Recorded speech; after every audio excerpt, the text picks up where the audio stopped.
बिहार के रहने वाले राहुल भाई अपने कॉलेज के कुछ दोस्तों के साथ रात के करीब 1:30 बजे हॉस्टल की छत पर बैठ के सिगरेट पी रहे थे। अब यहाँ पर इनके हॉस्टल की छत से मेन रोड की दूरी कोई 300 मीटर थी और उस मेन रोड के कोने पर ही एक पुरानी बिल्डिंग के पास एक बहुत बड़ा पेड़ था। अब रात को सिगरेट पीते पीते राहुल उस पेड़ की ओर देख रहे थे और कुछ टाइम तक उस पेड़ को देखते देखते राहुल टेरेस के बिल्कुल एज पर चले गए। इसी बीच उनके एक दोस्त रवि की नजर जब राहुल के ऊपर पड़ी तब इन्होंने देखा कि भाई वो तो एकदम एज पर खड़ा है। अब रवि यहाँ पर राहुल को पीछे से पकड़ के अपनी ओर खींचता है और बोलता है कि भाई क्या कर रहा है, छत से कूदेगा क्या नीचे। अब जैसे ही रवि ने उसे खींचा ना, राहुल को ऐसा फील हुआ कि उसे अचानक किसी ने नींद से जगा दिया हो। राहुल को यहाँ डर भी लग रहा था कि यार अभी मैं छत से नीचे गिर जाता, और ये थोड़ी डीप ब्रीदिंग करने के बाद दोबारा उस पेड़ की ओर देखने लगता है। इस बीच उसने रवि से बोला कि भाई एक बार उस पेड़ की ओर देखना, थोड़ा अजीब नहीं लग रहा है तुझे। इस पर रवि ने कुछ सेकंड पेड़ की ओर देखा और फिर राहुल को बोला कि अरे भाई वहाँ पर कुछ नहीं है, उस जगह लाइट नहीं पड़ रही है ना, तो इसलिए थोड़ा सा डरावना लग रहा है वो। राहुल भी अपने मन को जैसे तैसे मना लेता है कि शायद मैं कुछ ज्यादा ही सोच रहा हूँ और रवि की बात एकदम सही है। पर इन लड़कों को कोई भी आइडिया नहीं था कि अभी आगे आने वाला टाइम इनको कितना भयानक मंजर दिखाने वाला है।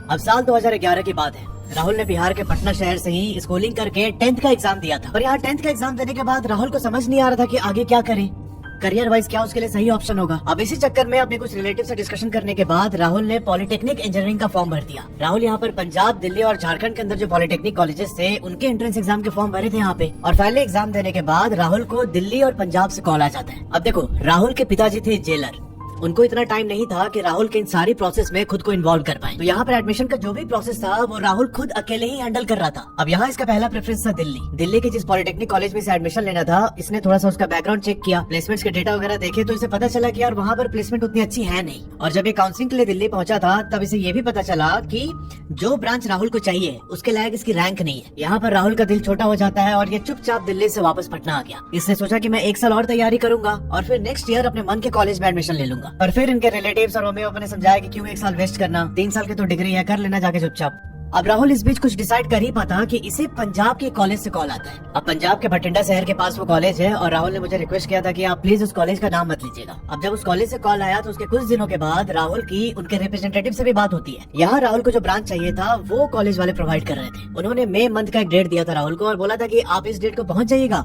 और आपको आपके मन का ब्रांच हम दे देंगे। राहुल बड़ा खुश हुआ भाई। इसने अपने पिताजी से बोला कि मुझे वहाँ पर काउंसलिंग के लिए जाना है, आप चलेंगे मेरे साथ। तब उनके पिताजी ने बोला कि अभी मुझे छुट्टी नहीं मिल रही है, तुम खुद जाओ करा के आ जाओ। अब राहुल ने यहाँ पर पटना से भटिंडा जाने वाले तूफान एक्सप्रेस में अपना टिकट करा लिया। राहुल बताते हैं कि पटना से भटिंडा का पूरे 2 दिनों का सफर था इनका, और इस सफर के दौरान ट्रेन के अंदर ही इनके 3 दोस्त बनते हैं। वो तीनों भी उसी कॉलेज में एडमिशन लेने के लिए जा रहे थे। अब इन तीनों के नाम है अमित, रवि और विवेक। अब ये चारों सुबह 6 बजे भटिंडा पहुँचते हैं और वहाँ से इनका कॉलेज 35-40 किलोमीटर दूर था। राहुल बताते हैं कि यहाँ पर लोकल से बात करके हमने बस का पता लगाया, चाय वाय पी और फिर उस जगह से हम एक दूसरी बस लेके कॉलेज की तरफ निकल चुके थे। राहुल बताते हैं कि हम कॉलेज की ओर जा रहे थे और कॉलेज से करीब 3 किलोमीटर पहले मुझे रोड के साइड पर एक बहुत ही वीरान पड़ा हुआ कॉलेज दिखाई दिया।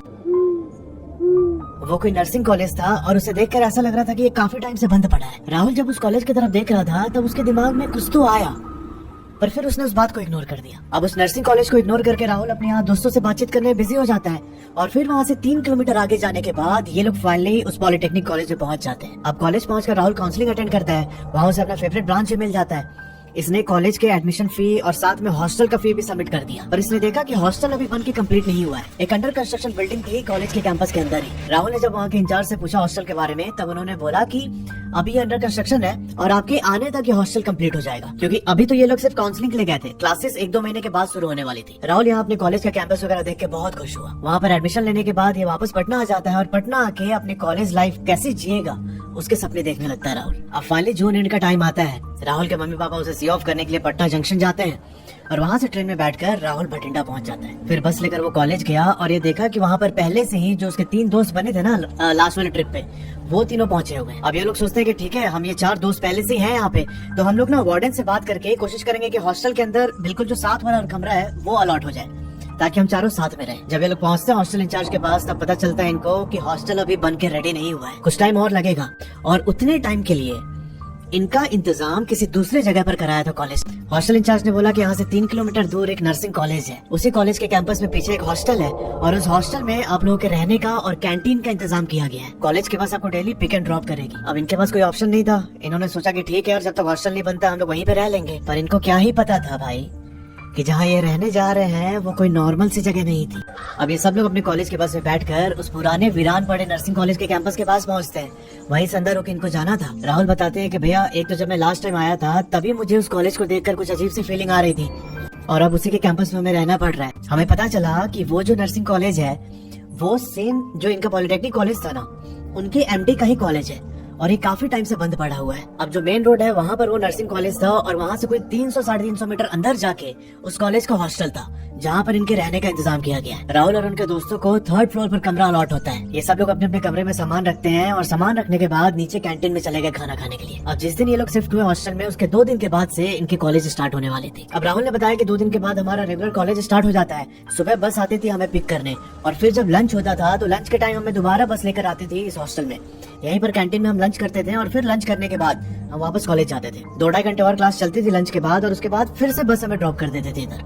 तो ये हमारा रेगुलर रूटीन बन गया था। पर भैया जब भी हम अपने हॉस्टल से निकलकर मेन रोड पर पहुंचते ना, जहाँ पर वो नर्सिंग कॉलेज था, तो हम देखते कि वहाँ पर एक बहुत ही बड़ा सा पेड़ है, और उस पेड़ की ओर देख के एक ना डर का एहसास होता था अंदर। वो बहुत ही घना पेड़ था, मतलब नॉर्मली उतना घना पेड़ होता नहीं है, पर हम सबने ज्यादा ध्यान नहीं दिया और उस चीज को इग्नोर करके हम अपने कॉलेज आना जाना करते थे। और इसी बीच रवि और राहुल के बीच में अच्छी दोस्ती हो जाती है। ये दोनों रूम पार्टनर भी थे और साथ में सिगरेट वगैरह पिया करते थे। तो मैंने बताया था स्टार्टिंग में कि एक रात राहुल और रवि हॉस्टल की छत पर बैठ के सिगरेट पी रहे थे, और राहुल उस पेड़ की ओर देखते देखते एकदम हिप्नोटाइज हो गया, और हिप्नोटाइज होके ये टेरेस के बिल्कुल एज पर जाके खड़ा हो जाता है। रवि से पीछे से खींच के बुलाता है और पूछता है कि भाई कूदेगा क्या यहाँ से। अब इस टाइम पर ना राहुल को इतना तो पता था कि भाई ये अपनी मर्जी से टेरेस के एज पे नहीं गया। राहुल ने रवि को एक्सप्लेन करने की कोशिश की कि ऐसा लग रहा था कि मैं यार हिप्नोटाइज हो गया उस पेड़ की ओर देखते देखते। पर फिर रवि वही बात बोल देता है कि यार भाई ज्यादा अंधेरा है, वहाँ पे लाइट वाइट पड़ती नहीं है, इसके वजह से डर के कारण तेरा दिमाग काम नहीं कर रहा होगा अच्छे से। उस रात की बात को ये लोग इग्नोर कर देते हैं। ये लोग देर तक सोए रहे, और फिर दोपहर में लंच के टाइम ये सब कैंटीन में इकट्ठा होते हैं। जब ये लोग कैंटीन में इकट्ठा हुए तब रवि ने, जो इनके बाकी दोस्त थे अमित और विवेक, उनको बताया कि भाई कल राहुल के साथ ऐसा ऐसा हुआ, ये तो साला छत से ही कूद जाता, मैं पकड़ के खींच लिया इसको। तब यहाँ अमित पूछता है राहुल से कि भाई क्या हो गया था, ऐसा क्या दिख गया तुझे पेड़ पे। तब राहुल एकदम गुस्से से देखता है अमित की तरफ, बोलता है तुम साला मेरा मजाक उड़ा रहा है, चल आज रात के टाइम तू भी बैठ मेरे साथ छत पे, फिर पता चलेगा कि मैंने क्या देखा। ये बोल के राहुल एकदम सीरियस होकर अपना खाना खत्म करता है, और फिर उसके बाद चुपचाप अपने कमरे में जाके लेट गया। उस रात की बात धीरे धीरे हॉस्टल के बाकी बच्चों में फैलने लगी। उनमें से कुछ बच्चे राहुल का मजाक भी उड़ा देते, कहते तो डर गया फट्टू है तू ऐसे करके। अब राहुल इस चीज को लेकर ना बहुत टेंस रहने लगा, चिड़चिड़ा हो गया था एकदम राहुल। अब ये सब करते करते 1 वीक निकल जाता है, फिर से सैटरडे आता है, और अगले दिन संडे था, सबकी छुट्टी थी। अब इस सैटरडे को जब ये लोग रात को डिनर कर रहे थे, तब अमित जो लड़का था ना, वो राहुल को बोलता है कि अबे तो बोल रहा था कि तुझे डर नहीं लगता, तो रात को हमें कुछ दिखाने वाला था, तो चल ना हमें गेम खेलते हैं आज रात को 1 बजे वहीं हॉस्टल की छत पर मिलना, और मैं फिर बताऊंगा कि कौन सा गेम है। भाई वहाँ कैंटीन में और भी बच्चे बैठे थे। राहुल का ईगो यहाँ हर्ट हो गया, उसने बोला कि हाँ ठीक है। अब फाइनली रात के 1 बजे ये बच्चे ऊपर हॉस्टल की छत पे इकट्ठा हो जाते हैं। अमित बोलता है कि ठीक है अब मैं गेम का रूल समझाता हूँ। अपने साथ टॉर्च लेके जो भी वो जो रोड के पास नर्सिंग कॉलेज है, उस कॉलेज के अंदर जाके चक्कर लगाएगा, और फिर बाहर आके जो पेड़ है, पेड़ के पास से सिग्नल देगा कि हाँ मैं अंदर चक्कर लगा के आ गया हूँ, उसे मैं 1000 रुपए दूंगा। राहुल को लगा कि ये सही टाइम है अपने आप को मजबूत प्रूफ करने का। ये लोग इतना मेरा मजाक उड़ाता है, अगर मैंने ये कर दिया तो ये लोग मेरा मजाक उड़ाना बंद कर देंगे। पर राहुल बताते हैं कि उस रात छत पर एक और लड़का बैठा था जिसका नाम था एल्विन। एल्विन बोलता है कि मैं जाऊंगा पहले, क्योंकि उसको भी भाई 1000 रुपए की लालच थी। और राहुल यहाँ बोलता है कि नहीं मैंने पहले बोला तो मैं ही जाऊंगा। अमित बोलता है कि ठीक है टॉस करो, और जो भी टॉस जीता वो जाएगा पहले। यहाँ सिक्का उछाला जाता है और राहुल टॉस जीत जाता है। राहुल बताते हैं कि मैंने जोश जोश में बोल तो दिया था, पर जब मैंने एक नजर मारी ना उस कॉलेज की तरफ, तब मेरे फट गए भैया एकदम। पर यहाँ मेरी इज्जत का सवाल था। मैं टॉर्च लेके हॉस्टल वाले बिल्डिंग से धीरे धीरे चलते हुए उस नर्सिंग कॉलेज की ओर जा रहा था। इन्होंने बताया कि भैया हॉस्टल और उस नर्सिंग कॉलेज के बीच में एक बास्केटबॉल कोर्ट भी था, और जब मैं उस बास्केटबॉल कोर्ट के सिर्फ 50 मीटर की दूरी पर था ना, तब मुझे सुनाई देता है कि कोई बॉल लेके उस कोर्ट की ग्राउंड पर पटक रहा है। अब वो आवाज सुन के मेरे शरीर में एकदम कपकपी होने लगी। अब जब राहुल उस बास्केटबॉल कोर्ट के एकदम करीब पहुंचे ना, तब इन्होंने देखा कि भाई ग्राउंड तो एकदम खाली है, और धीरे धीरे जो वो बॉल ग्राउंड पर पटकने की आवाज आ रही थी वो भी फेड हो जाती है। अब ये सब कुछ राहुल प्रोसेस कर ही पाता कि इसके आसपास में एकदम ठंडी हवा सी बहने लगी। राहुल बताते हैं कि भैया उसमें मुझे बहुत ज्यादा डर लगा, और मैं चाहता था कि मैं वापस लौट के चले जाऊं हॉस्टल, पर मेरे दिमाग में ये था कि अगर मैं वापस चला गया ना तो ये सब लोग पूरे 3 साल मुझे चिढ़ाते रहेंगे। मैंने हिम्मत करके टॉर्च उस पुराने नर्सिंग कॉलेज की तरफ किया, और धीरे धीरे उसकी ओर बढ़ने लगा। पर इस बार जब मैं उस बास्केटबॉल कोर्ट से नर्सिंग कॉलेज की तरफ जा रहा था, तब मुझे एकदम क्लियरली एहसास हुआ कि भाई कोई मेरे साथ साथ चल रहा है। मेरी एकदम हिम्मत नहीं हो रही थी कि मैं अपने बाजू में देखूं कि कौन है मेरे साथ, पर मैं किसी एक बहुत ही बड़े चीज की प्रेजेंस फील कर पा रहा था। अब राहुल यहाँ धीरे धीरे चल के जो कॉलेज के पास वो पेड़ था उस पेड़ के करीब पहुँचते हैं और जैसे वो पेड़ के पास पहुंचे इनके शरीर में एकदम सेरन से उठ गई। अब इनकी हिम्मत नहीं हो रही थी कि मैं कॉलेज की बिल्डिंग के अंदर जाऊं, तो इन्होंने क्या किया कि वहीं से टॉर्च जला के हॉस्टल की तरफ ऐसे इंडिकेट किया कि मैं यहाँ पर आ गया हूँ। और इन्होंने फिर अमित को कॉल किया कि देख मैं यहाँ पर आ गया हूँ और जो तूने चैलेंज दिया था वो मैं जीत गया हूँ। तब अमित यहाँ बोलता है कि नहीं नहीं, तू ऐसे ही टॉर्च जला के पहले कॉलेज की बिल्डिंग के अंदर चक्कर लगा के आ और तब जब तू वापस आएगा बाहर तब पेड़ के पास से ऐसे टॉर्च दिखाना हमें, तब हम मानेंगे कि हाँ तो ये चैलेंज सच में जीत चुका है। अब यहाँ राहुल के साथ प्रतिष्ठा में प्राण गंवाने वाली बात हो गई। भाई ये ना चाहते हुए भी मजबूरी में उस पुराने नर्सिंग कॉलेज के बिल्डिंग के अंदर घुस जाते हैं। राहुल बताते हैं कि भैया जैसे मैं बिल्डिंग के अंदर घुसा ना तो मुझे साइड में एक लाइन से 3-4 कमरे दिखाई दिए और जब मेरे टॉर्च की रोशनी उन कमरों के दरवाजे पर पड़ी तो मैंने देखा कि उनके दरवाजे पर रेड कलर से स्वास्तिक बना हुआ है। अब वो स्वास्तिक का निशान देख के मैं और ज्यादा डर गया। मैं धीरे धीरे अपने कदम आगे की ओर बढ़ा रहा था और जो लाइन में तीसरा कमरा था उस कमरे के पास से मुझे बहुत गंदी स्मेल आने लगी और उस स्मेल के साथ ही मुझे अंदर से किसी के कराहने की आवाज आ रही थी। ऐसा लग रहा था कि कोई ना मदद के लिए एकदम गिड़गिड़ा रहा है। अब वो आवाज सुन के मेरी हिम्मत नहीं हुई कि मैं एक और कदम आगे बढ़ाऊं या तुरंत पीछे मुड़ता हूँ और दौड़ के मैं बिल्डिंग से बाहर निकला और बिल्डिंग के जस्ट बाहर निकलते ही जो वो पेड़ था बड़ा सा, मेरी नजर उस पेड़ पे टिक जाती है। मैं देखता हूँ कि उस पेड़ पर एक औरत बैठी हुई है। उसके कपड़े बिल्कुल सफेद जैसे चमक रहे एकदम लाइट से और जो उसका चेहरा था वो एकदम लंबे बालों से ढका हुआ था। अब मैंने जैसे उसे देखा मैं 2-3 सेकंड तक अपनी नजर हटा ही नहीं पाया और 3 सेकंड के बाद उस औरत ने अपने पैर हिला दिए। अब जैसे ही उसने पैर हिलाए मुझे लगा कि अभी उतर के नीचे आएगी। मैं एकदम फ्रीज हो गया। बहुत हिम्मत करके मैं वहां से भागना चाह रहा था। अब उस पेड़ को क्रॉस करके मैं 5-7 मीटर आगे गया था कि मुझे एहसास होता है कि किसी ने ना मेरे पैरों को जकड़ लिया है पीछे से। मैं बहुत जोर लगा के भागना चाह रहा था पर मैं भाग ही नहीं पाया।